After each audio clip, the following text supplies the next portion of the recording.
दोस्तों नमस्कार, बहुत स्वागत आपका चौकस भारत में। मैं आपका दोस्त ब्रजेंद्र।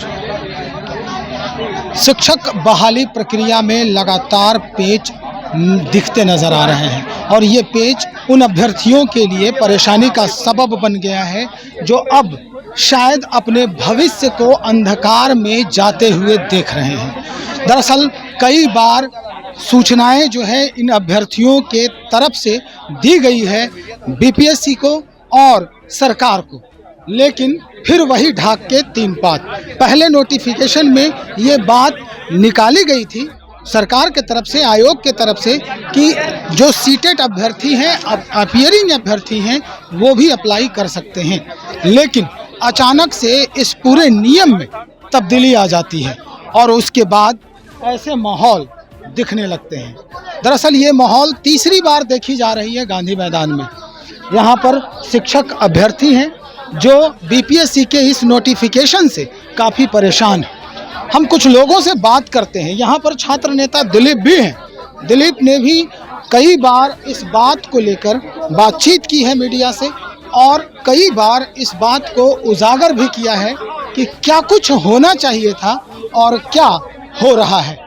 ऐसी परिस्थिति में हम सीधा दिलीप से ही बात करेंगे कि आखिर अब जो स्थिति है वो क्या कह रही है। फॉर्म भरने का सीटेट 2023 जो जुलाई में परीक्षा होनी है, वो वैसे अभ्यर्थियों को अपीयरिंग में फॉर्म भरने का मौका मिले, क्योंकि इसमें बहाली जो है बीपीएससी के द्वारा शिक्षकों की इस बार होनी है और बीपीएससी परीक्षा लेगी। उस परीक्षा में जो मार्क्स आएंगे अभ्यर्थियों के, उस पे मेरिट बनना है, सीटेट के मार्क्स पे मेरिट नहीं बनना है। इसलिए हम लोग चाहते हैं कि ज़्यादा से ज़्यादा अभ्यर्थियों को मौका मिले, क्योंकि बिहार में 5 साल 6 साल पे शिक्षकों की बहाली आती है। तो यही हमारी मांग है। अगर सरकार इन मांग को नहीं मानती है तो अभ्यर्थी के साथ हम सड़क पर उतरेंगे, आंदोलन करेंगे। पिछले बार भी आपने आंदोलन किया था, पिछले बार भी इस तरह से आपने एक मीटिंग की थी अपने साथियों के साथ। क्या कुछ संज्ञान नहीं लिया आयोग? देखिए 18 मई को यही इसी जगह पे गांधी मैदान में गांधी मूर्ति के आगे हमने प्रेस कॉन्फ्रेंस किया था। आप लोगों ने जिस तरह से मीडिया बंधुओं ने साथ दिया, तो बीएड और डीएलएड अपीयरिंग में अलाउ कर दिया गया। अब हमारी मांग ये उस समय भी थी, सीटेट जुलाई वाले को भी अपीयरिंग में मौका मिले, लेकिन सरकार ने पहले तो कह दिया कि हम इसको लागू करेंगे, लेकिन विज्ञापन में इस चीज़ का जिक्र नहीं किया गया। तो हम सरकार से ये मांग करें कि विज्ञापन में आप इस चीज़ का जिक्र कीजिए, सीटेट जुलाई वाले को भी मौका दीजिए। दिलीप जी, कुछ दिन पहले ही सचिवालय में गया था, शिक्षा विभाग में, मैं खुद गया था वहाँ पर। कुछ अभ्यर्थी जो हैं वहाँ शिक्षा जो सचिव हैं उनसे भी मिलने का प्रयास कर रहे थे और ये जो पालीगंज विधायक हैं संदीप सौरभ जी वहाँ पर मिले थे, उनको भी आवेदन दिया गया था। कुछ अभ्यर्थी यहीं पे हैं आपके, तो उनके तरफ से, संदीप सौरभ के तरफ से क्या कुछ बातें निकल के आई है, कुछ पॉजिटिव है? देखिए मुझे पता नहीं है कि नेता लोग, पार्टी के लोग क्या कर रहे हैं, इस बारे में मुझे कोई जानकारी नहीं है। मुझे अपने तरफ से जो होता है अभ्यर्थियों के लिए मैं लड़ता हूँ। बाकी पार्टी वाले कौन क्या कर रहे हैं इससे मुझे कोई लेना देना नहीं रहता है। मैं किसी पार्टी से नहीं हूँ, किसी छात्र संगठन जो पार्टी का है उससे नहीं। हम लोग का राष्ट्रीय छात्र एकता मंच है जो कि बिहार के अभ्यर्थियों के लिए, बिहार के छात्र छात्राओं के लिए समर्पित है और बिहार के छात्र छात्राओं के द्वारा ही बनाया गया है।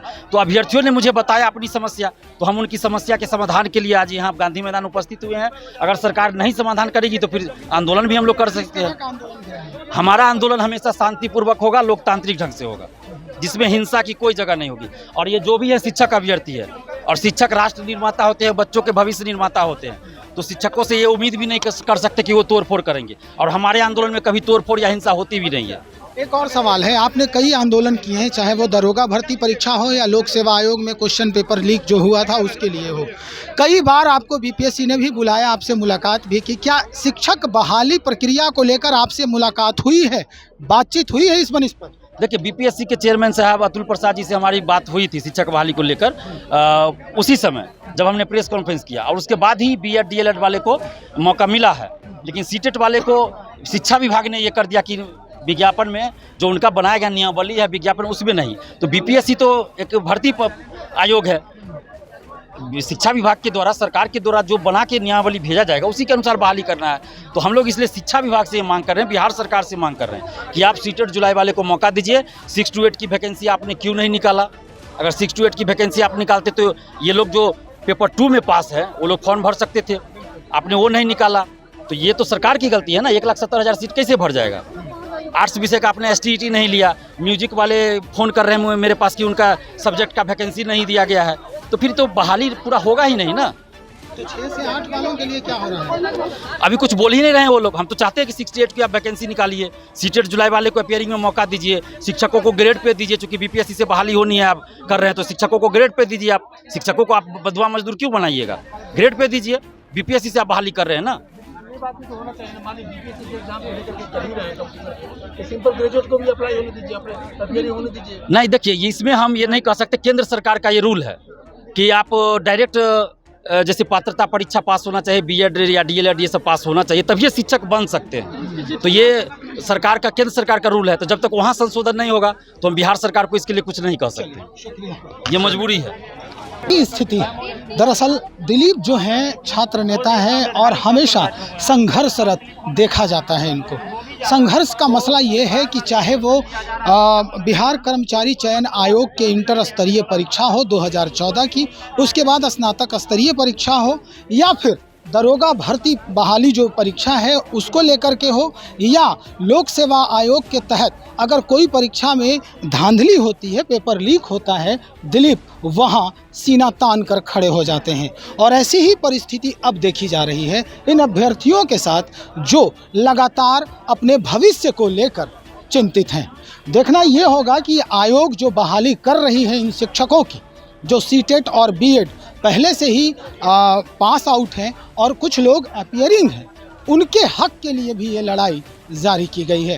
हालांकि आयोग पहले ही कह चुकी है कि जो आप कह रहे हैं, यानी जो अपीयरिंग कैंडिडेट हैं वो भी अप्लाई करने के लिए एलिजिबल होंगे, लेकिन अचानक से इसमें तब्दीली आना ही इस तरह के हुजूम को जमा करने के लिए काफ़ी था।